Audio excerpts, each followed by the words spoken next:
ವೀಕ್ಷಕರೇ, ಇಲ್ಲಿ ಬಿಜೆಪಿ ಯಾರಪ್ಪನ ಆಸ್ತಿಯಲ್ಲ ಅಂತ ಆಕ್ರೋಶಭರಿತರಾಗಿ ಮಾತನಾಡುತ್ತಿರೋ ವ್ಯಕ್ತಿಯ ಹೆಸರು ಸಂದೀಪ್ ರೆಡ್ಡಿ.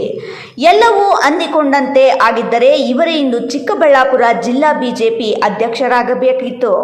ಆದರೆ ಕಾಲ ಮತ್ತು ನಾಯಕರ ಮಸಲತ್ತುಗಳಿಂದ ಇವರು ಇಂದು ಕೇವಲ ಮುಖಂಡರಾಗಿಯೇ ಉಳಿಯುವಂತಾಗಿದೆ. ಆದರೂ ಸಾಮಾಜಿಕ ಕಾರ್ಯಗಳಲ್ಲಿ ತೊಡಗಿರುವ ಸಂದೀಪ್ ರೆಡ್ಡಿ ಮೊನ್ನೆ ಕಡು ಬಡವರಿಗೆ ಹೊದಿಕೆ ವಿತರಣೆ ಕಾರ್ಯಕ್ರಮ ಹಮ್ಮಿಕೊಂಡಿದ್ದರು. ಈ ಕಾರ್ಯಕ್ರಮದಲ್ಲಿ ಭಾಗವಹಿಸಿದ್ದ ಯಲಹಂಕ ಶಾಸಕ ಎಸ್.ಆರ್. ವಿಶ್ವನಾಥ್ ಆಡಿದ ಒಂದು ಮಾತು ಚಿಕ್ಕಬಳ್ಳಾಪುರ ಸಂಸದ ಡಾಕ್ಟರ್ ಕೆ. ಸುಧಾಕರ್ ಅವರ ಬೆಂಬಲಿಗರನ್ನು ಕೆರಳಿಸಿತ್ತು. ಹಾಗಾಗಿಯೇ ನಿನ್ನೆ ಸುದ್ದಿಗೋಷ್ಠಿ ನಡೆಸಿದ ಸುಧಾಕರ್ ಬೆಂಬಲಿಗರು ವಿಶ್ವನಾಥ್ ಅವರ ಹೇಳಿಕೆ ವಿರುದ್ಧ ಆಕ್ರೋಶ ವ್ಯಕ್ತಪಡಿಸಿದ್ದರು. ಅಲ್ಲದೆ ಚಿಕ್ಕಬಳ್ಳಾಪುರ ರಾಜಕೀಯದಲ್ಲಿ ವಿಶ್ವನಾಥ್ ಅವರ ಹಸ್ತಕ್ಷೇಪ ಮಾಡದಂತೆ ಹೇಳಿದ್ದರು. ಈ ಎಲ್ಲ ಬೆಳವಣಿಗೆಗಳಿಂದ ಆಕ್ರೋಶಗೊಂಡ ಸಂದೀಪ್ ರೆಡ್ಡಿ ಇಂದು ಸುಧಾಕರ್ ಬೆಂಬಲಿಗರ ವಿರುದ್ಧ ಆಕ್ರೋಶ ವ್ಯಕ್ತಪಡಿಸಿದ್ದಾರೆ. ಅಲ್ಲದೆ ಬಿಜೆಪಿ ಯಾರಪ್ಪನ ಆಸ್ತಿಯಲ್ಲ, ಅದು ಕಾರ್ಯಕರ್ತರ ಆಸ್ತಿ ಎಂದು ಟಾಂಗ್ ನೀಡಿದ್ದಾರೆ. ಜೊತೆಗೆ ವಿಶ್ವನಾಥ್ ಅವರು ಸಂದೀಪ್ ರೆಡ್ಡಿ ಅವರಿಗೆ ಟಿಕೆಟ್ ನೀಡಬೇಕು ಅಂತ ಎಲ್ಲಿಯೂ ಹೇಳಿಲ್ಲ, ಬದಲಿಗೆ ಯುವಕರನ್ನು ಬೆಂಬಲಿಸುವಂತೆ ಹೇಳಿದ್ದಾರೆ ಎಂದು ತಿರುಗೇಟು ನೀಡಿದ್ದಾರೆ. ನಿನ್ನೆ ನಾನು ಪತ್ರಿಕಾಗೋಷ್ಠಿ ಗಮನಿಸಿದೆ. ಪತ್ರಿಕಾಗೋಷ್ಠಿಯಲ್ಲಿ ಒಂದಷ್ಟು ಜನ ನಮ್ಮದೇ ಪಕ್ಷದ ಏನು ನಾಯಕರು ಅಂತ ಅನ್ಸ್ಕೊಂಡಿದ್ದಾರೆ, ಅವರು ಒಂದಷ್ಟು ಪತ್ರಿಕಾಗೋಷ್ಠಿ ಮಾಡಿದ್ದಾರೆ. ಆಕ್ಚುಲಿ ಆ ಥರ ಪತ್ರಿಕಾಗೋಷ್ಠಿ ಏನು ಅವಶ್ಯಕತೆ ಇರಲಿಲ್ಲ. ಇದೆಲ್ಲ ಆಂತರಿಕ ವಿಷಯ. ಅವತ್ತು ವಿಶ್ವನಾಥ್ ಅಣ್ಣ ಬಂದು ಮತ್ತೆ ಕ್ಲಾರಿಟಿ ಕೊಡಕ್ಕೆ ಇಷ್ಟಪಡ್ತೀನಿ. ಏನು ಸುಧಾಕರ್ ಅವರು ತುಂಬ ಮುತ್ಸದ್ದಿ ರಾಜಕಾರಣಿ ಇದ್ದಾರೆ, ತುಂಬ ಅನುಭವಿ ಆಗಿದ್ದಾರೆ, ಇಲ್ಲಿ ಮಂತ್ರಿಗಳಾಗಿದ್ದಂಥವ್ರು. ಅವರಿಗೆ ವಿಶ್ವನಾಯಕ ವಿಶ್ವಗುರು ನಮ್ಮ ನರೇಂದ್ರ ಮೋದಿ ಅವರ ಜೊತೆ ಕೂತ್ಕೊಂಡು ಕೆಲಸ ಮಾಡುವಂತಹ ಅವಕಾಶ ಸಿಕ್ಕಿದೆ. ಮುಂದಿನ ದಿನಗಳಲ್ಲಿ ಅವರು ಮಂತ್ರಿ ಸಹ ಆಗಲಿ. ಅದೇ ರೀತಿ ಅವರ ಮಾರ್ಗದರ್ಶನದಲ್ಲಿ ಇಲ್ಲಿ ಸಂದೀಪ್ ಅಂತ ಯುವಕರು, ಸಂದೀಪೇ ಅಲ್ಲ, ಮತ್ತೆ ಹೇಳ್ತಾ ಇದ್ದೀನಿ, ಸಂದೀಪ್ ಮಾತ್ರ ಅಂತ ಅವ್ರು ಹೇಳಿಲ್ಲ, ಸಂದೀಪ್ ಅಂತ ಯುವಕರು ವಿಧಾನಸಭೆಗೆ ಬರಬೇಕು. ಅದಕ್ಕೆ ಸುಧಾಕರ್ ಅವರು, ನರೇಂದ್ರ ಮೋದಿ ಅವರು, ವಿಜೇಂದ್ರ ಅಣ್ಣನವರು, ವಿಶ್ವಣ್ಣವರು ಎಲ್ಲರ ಮಾರ್ಗದರ್ಶನ ಇರಬೇಕು ಅನ್ನೋ ಮಾತನ್ನು ಅವ್ರು ಹೇಳಿದ್ರು. ಅದನ್ನ ಕೆಲವರು ತಪ್ಪಾಗಿ ತಿಳ್ಕೊಂಡು ಸಿಕ್ಕಾಪಟ್ಟೆ ಆತಂಕಕ್ಕೆ ಒಳಗಾಗಿ ತುಂಬ ಗಾಬರಿ ಆಗಿದ್ದಾರೆ ಕೆಲವರೆಲ್ಲ. ಯಾವುದೇ ಕಾರಣಕ್ಕೂ ಯಾರೋ ಒಬ್ಬ ನಾಯಕರು ಕೊಡೋಂತಹ ಹೇಳಿಕೆಗಳಿಗೆ ಟಿಕೆಟ್ಗಳು ಅದನ್ನು ಕನ್ಫರ್ಮ್ ಮಾಡೋದಿಲ್ಲ. ನೀವೆಲ್ಲ ನಮಗಿಂತ ಹೆಚ್ಚಾಗಿ ರಾಜಕೀಯ ನೋಡ್ಕೊಂಡು ಬಂದಿದ್ದೀರಾ. ಈಗ ಗಜೇಂದ್ರ ಅವರೇ ಅಲ್ಲಿ ಕೂತ್ಕೊಂಡು ಅಧ್ಯಕ್ಷರಾಗಿ, ನಗರಸಭಾ ಅಧ್ಯಕ್ಷರಾಗಿ ಆಗಬೇಕಾದ್ರೆ ಏನೆಲ್ಲ ಸರ್ಕಸ್ ಮಾಡಿದ್ರು ಅಂತ ಅವ್ರಿಗೆ ಗೊತ್ತಿದೆ. ಆ ರೀತಿ ಬೇರೆ ಬೇರೆ ಪ್ರೋಸೆಸ್ ಇರುತ್ತೆ. ಅದೆಲ್ಲ ಆದಮೇಲೆ ಯಾರಿಗೋ ಒಬ್ರಿಗೆ ಟಿಕೆಟ್ ಸಿಗುತ್ತೆ. ಟಿಕೆಟ್ ಸಿಕ್ಕಿದ ಮೇಲೆ ನಿಷ್ಠೆಯಾಗಿ ಅವರಿಗೆ ಕೆಲಸ ಮಾಡೋ ಅಂತ ಕೆಲಸ ನಾವೆಲ್ಲರೂ ಮಾಡಬೇಕಾಗ್ತದೆ.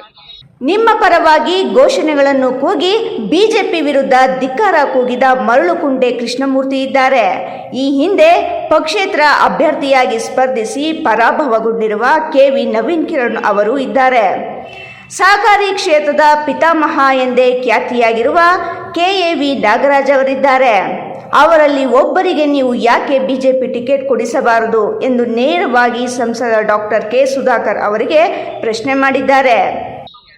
ನಮ್ಮ ಯುವಕರು, ನಮ್ಮ ಬೇರೆ ಬೇರೆ ಯಾರಾದರೂ ಇದ್ದಾರೆ ಚಿಕ್ಕಬಳ್ಳಾಪುರದಲ್ಲಿ ಅಂದ್ರೆ ಸಂದೀಪ್ ರೆಡ್ಡಿ ಅವ್ರು ಮಾತ್ರ ಇಲ್ಲ. ಯಾಕೆ ನಿಮ್ಗೆ ನವೀನ್ ಕಿರಣ್ ಅವ್ರು ಕಾಣಿಸೋದಿಲ್ವಾ? ನವೀನ್ ಕಿರಣ್ ಅವ್ರಿಗೊಂದು ಅವಕಾಶ ಕೊಡಿಸ್ಬೇಕು ಅಂತ ನಿಮ್ಗೆ ಯಾರಿಗೂ ಅನ್ಸಲ್ವಾ? ಕೆ.ವಿ. ನಾಗರಾಜ್ ಅವ್ರು ನಿಮ್ಗೆ ಯಾರಿಗೂ ಕಾಣಿಸಲ್ವೇನ್ರಿ?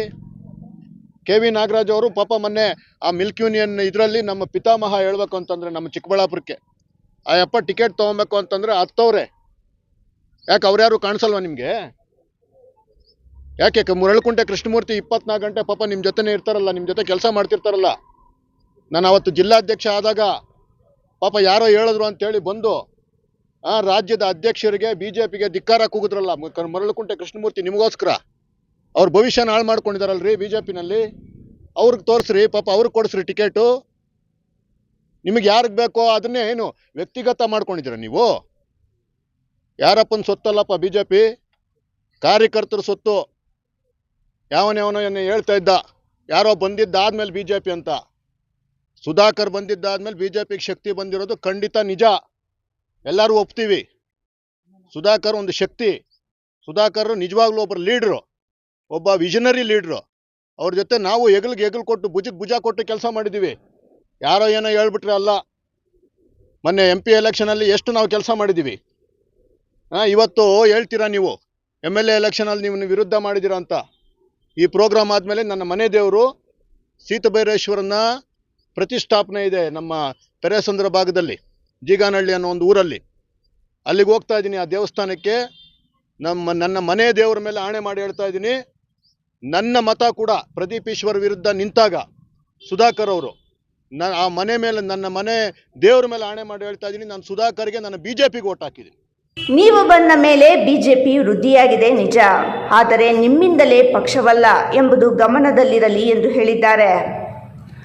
ಒಟ್ಟಿನಲ್ಲಿ ಚಿಕ್ಕಬಳ್ಳಾಪುರದಲ್ಲಿ ರಾಷ್ಟ್ರೀಯ ಪಕ್ಷಗಳಾದ ಕಾಂಗ್ರೆಸ್ ಮತ್ತು ಬಿಜೆಪಿ ಎರಡರಲ್ಲೂ ಭಿನ್ನಮತ ಎಂಬುದು ಬೀದಿಗೆ ಬಂದಿದ್ದು, ಕಾಂಗ್ರೆಸ್ನಲ್ಲಿ ಶಾಸಕರ ವಿರುದ್ಧ ಅಸಮಾಧಾನ ಇದ್ದರೆ ಬಿಜೆಪಿಯಲ್ಲಿ ಸಂಸದರ ವಿರುದ್ಧ ಅಸಮಾಧಾನ ಭುಗಿಲೆದ್ದಿದೆ. ಈ ಎಲ್ಲ ಅಸಮಾಧಾನಗಳನ್ನು ಸಮಾಧಾನ ಮಾಡಲು ಪಕ್ಷದ ವರಿಷ್ಠರು ಯಾವ ರೀತಿಯ ಕ್ರಮ ವಹಿಸಲಿದ್ದಾರೆ ಎಂಬುದು ಕಾದು ನೋಡಬೇಕಿದೆ.